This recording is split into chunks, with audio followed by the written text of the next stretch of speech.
ఒక్కసారి ఈ పౌడర్ తయారు చేసి పెట్టుకుంటే చాలు. టిఫిన్స్కి చట్నీ కోసం ప్రతిరోజు కష్టపడాల్సిన అవసరమే ఉండదు. ఇడ్లీ, దోశ, ఉప్మా, వేడివేడి అన్నం దేనితో తిన్నా సూపర్ కాంబినేషన్. అంతేకాదు, కేవలం 2 నిమిషాల్లో ఇన్స్టెంట్ చట్నీ కూడా తయారు చేయవచ్చు. మీరు ఇప్పుడు చెప్తున్నారు, ముందే చెప్పాలి కదా.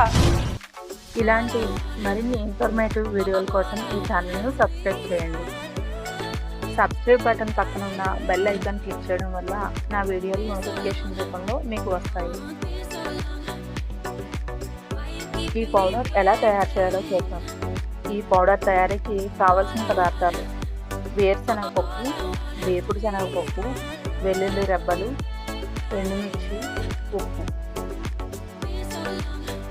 ముందుగా వేపుడు శనగపప్పును చిన్న మంటపై కేవలం 1 లేదా 2 నిమిషాలు లైట్గా వేయించండి. ఇవి ముందే వేయించినవి కాబట్టి ఎక్కువసేపు వేయించాల్సిన అవసరం లేదు. ఇప్పుడు వేరుశనగపప్పును చిన్న మంటపైన నెమ్మదిగా బంగారు రంగు వచ్చే వరకు వేయించాలి. ఈ పౌడర్ ప్రిపరేషన్లో ఈ స్టెప్ చాలా ముఖ్యం, ఎందుకంటే పల్లీలు ఎంత బాగా వేగితే పౌడర్ అంత రుచిగా వస్తుంది.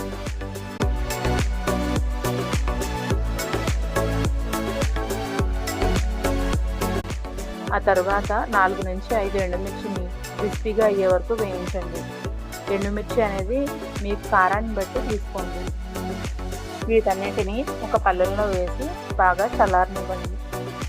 అన్నీ పూర్తిగా చల్లారిన తర్వాత మిక్సీ జార్లో వేసి వెల్లుల్లి రెబ్బలు, ఉప్పు కలిపి మెత్తగా పొడి చేసుకోండి.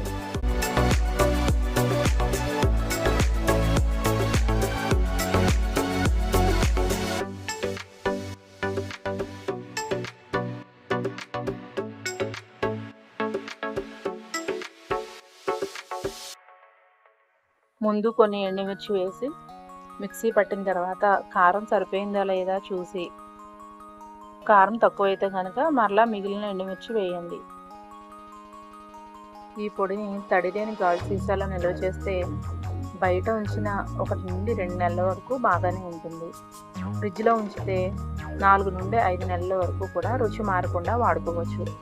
ఇప్పుడు ఈ పొడితో ఇన్స్టెంట్ చట్నీ ఎలా తయారు చేయాలో చూద్దాం.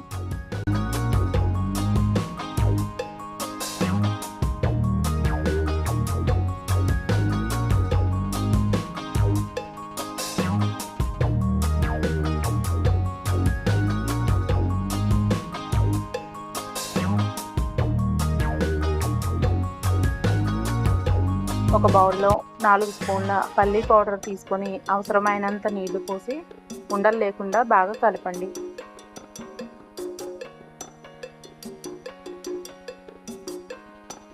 ఇలాగే చట్నీలా ఉపయోగించిన టేస్టీగానే ఉంటుంది. ఇంకా రెస్టారెంట్ స్టైల్ ఫ్లేవర్గా కావాలంటే తాలింపు వేయండి. తాలింపు కోసం ఆవాలు, జీలకర్ర, శనగపప్పు, ఎండుమిర్చితో చిన్న తాలింపు వేసి ఇందులో కలిపేయండి. ఒక ప్యాన్లో కొంచెం ఆయిల్ తీసుకొని కొంచెం వేడెక్కిన తర్వాత మన తాలింపు దినుసులను వేసి బాగా వేగనిచ్చి మనం తయారు చేసుకున్న చట్నీ మిశ్రమంలో కలిపితే ఎంతో టేస్టీగా ఉండే ఇన్స్టెంట్ చట్నీ తయారైపోతుంది.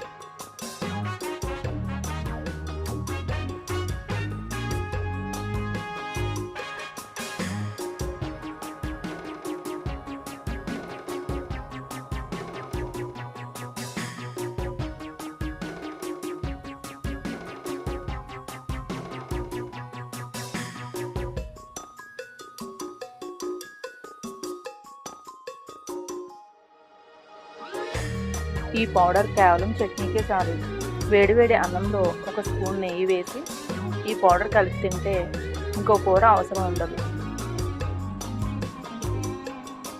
ఈ పౌడర్ను ఒకసారి ట్రై చేసి చూడండి, మీరు మళ్ళీ మళ్ళీ చేసుకుంటారు. ఇది కేవలం రైస్లోకే కాదు, ఇడ్లీ, దోశ, ఉప్మా, పొంగల్, చపాతీ, పరాటా దేనికైనా అద్భుతంగా ఉంటుంది. అలాగే బంగాళదుంప వేపుడు, దొండకాయ వేపుడు, బెండకాయ వేపుడు లాంటి వేపుళ్ళపై కొద్దిగా చల్లిన టేస్ట్ మరింత పెరుగుతుంది. ఒక్కసారి ట్రై చేసి చూడండి, మీ ఇంట్లో కూడా ఈ పౌడర్ ఎప్పుడూ స్టాక్లో ఉండే ఒక ఫేవరెట్ రెసిపీ అయిపోతుంది. వీడియో నచ్చితే లైక్ చేయండి. మీ ఫ్రెండ్స్ అండ్ ఫ్యామిలీతో షేర్ చేయండి. ఇలాంటి సింపుల్ అండ్ టేస్టీ రెసిపీస్ కోసం కోనసీమ సిస్టర్ ఛానల్ని తప్పకుండా సబ్స్క్రైబ్ చేయండి.